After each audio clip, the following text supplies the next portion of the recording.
Chief of army staff भी आए और उन्होंने भी ये कहा कि कॉन्स्टिट्यूशन जो है वो पैरामाउंट है। उन्होंने भी ये कहा कि ये जगह जो है जिसको पार्लियामेंट कहते हैं वो इलेक्टेड रिप्रेजेंटेटिव्स से होनी चाहिए, ये जगह इलेक्टेड रिप्रेजेंटेटिव्स की है। ये दो बातें बड़ी क्रूशल हैं।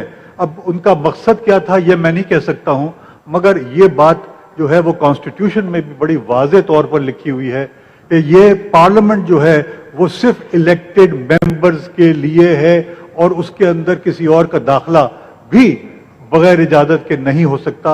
अब हामिद खान साहब बहुत मेहरबानी, बहुत शुक्रिया। It was a wonderful discourse.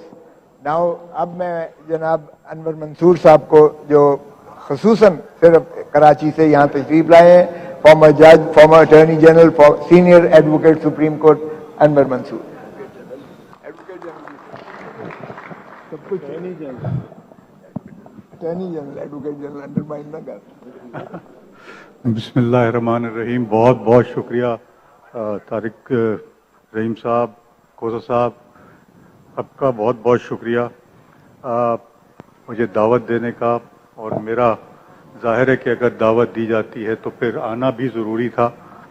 और ये जो आज जिसके ऊपर हमें बुलाया गया है, सैंक्टिटी ऑफ द कॉन्स्टिट्यूशन और जुडिशल इंडिपेंडेंस, ये एक बड़ा पुराना टॉपिक है, मगर अनफॉर्चुनेटली पाकिस्तान के अंदर इसके ऊपर न तवज्जो दी गई है ज़्यादा और न इसके ऊपर कोई रियल काम हुआ है।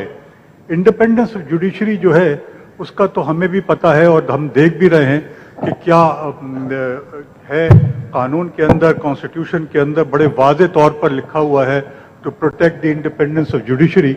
और वो कॉन्स्टिट्यूशनल प्रोविजन जो है उसको शायद हमने कभी गौर से देखा ही नहीं।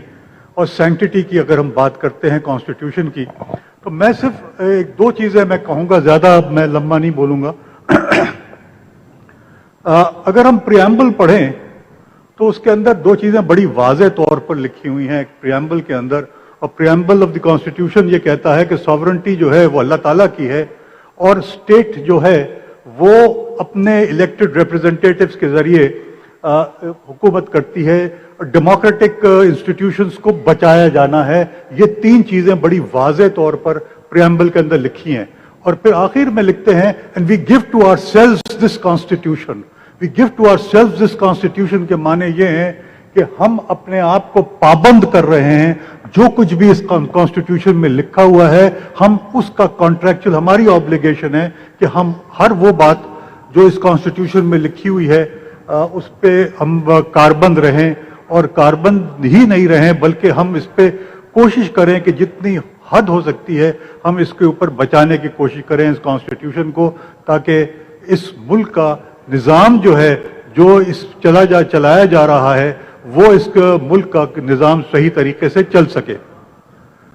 जब इसके आगे हम चलते हैं, मैं बहुत सारी बातें जो हैं जो मैं शायद कहना भी चाह रहा था, मगर हामिद साहब ने बहुत खूबसूरती से वो बातें कर दी हैं, तो मैं रिपीट करना मुनासिब तो नहीं है। मगर मैं ये ज़रूर कहना चाहूँगा कि सुप्रीम कोर्ट ऑफ पाकिस्तान जो है कि ऐसा इंस्टीट्यूशन है जिसके अंदर के जिसके ऊपर इनफैक्ट हमारा सबका भरोसा रहता था, हमारा एक कॉन्फिडेंस था। एक बात ऐसी होती थी कि जब सुप्रीम कोर्ट कोई फैसला करती थी तो उस पर मनोहन अमल दरामद कर दिया जाता था, चाहे वो गलत हो। बहुत सुप्रीम कोर्ट के जजमेंट ऐसा नहीं है कि सब सही हो, मगर अमल दरामद पे कभी भी उस पर वो नहीं किया गया। अनफॉर्चुनेटली अब जो एक नई चीज डेवलप हुई है वो ये है कि सुप्रीम कोर्ट को डायरेक्ट कन्फ्लिक्ट में लेके आया जा रहा है। और वो कन्फ्लिक्ट जो लेके आ रहे हैं सुप्रीम कोर्ट के अंदर, वो उससे एक इतनी मेजर दरार पड़ी है इंस्टीट्यूशंस के दरमियान। अभी रिसेंटली हमने देखा कि पार्लियामेंट के अंदर चीफ ऑफ आर्मी स्टाफ भी आए और उन्होंने भी ये कहा कि कॉन्स्टिट्यूशन जो है वो पैरामाउंट है। उन्होंने भी ये कहा कि ये जगह जो है जिसको पार्लियामेंट कहते हैं वो इलेक्टेड रिप्रेजेंटेटिव्स से होनी चाहिए, ये जगह इलेक्टेड रिप्रेजेंटेटिव्स की है। ये दो बातें बड़ी क्रूशल हैं। अब उनका मकसद क्या था ये मैं नहीं कह सकता हूं, मगर ये बात جو ہے وہ کانسٹیٹیوشن میں بھی بڑی واضح طور پر لکھی ہوئی ہے کہ یہ پارلیمنٹ جو ہے وہ صرف الیکٹڈ ممبرز کے لیے ہے اور اس کے اندر کسی اور کا داخلہ بھی بغیر اجازت کے نہیں ہو سکتا. اب اگر اس میں ہم نے ابھی ریسنٹلی دیکھا ہے جو ججمنٹس آئے ہیں جس میں کہ الیکٹڈ ممبرز کو دوبارہ جانے کو کہا گیا, ان کو بھی منع کر دیا گیا اور ان کو یہ کہا جا رہا ہے کہ آپ نہیں جا سکتے ڈسپائٹ دی فیکٹ کہ کورٹس نے وہ نوٹیفیکیشنز کو سیٹ اسائڈ کر دیا ہے. یہ ایک دراڑ ہی نہیں بلکہ یہ ایک کنفلکٹ سچویشن کریٹ کی جا رہی ہے, اور وہ کنفلکٹ سچویشن جو ہے اس کو ختم کرنا بہت ضروری ہے.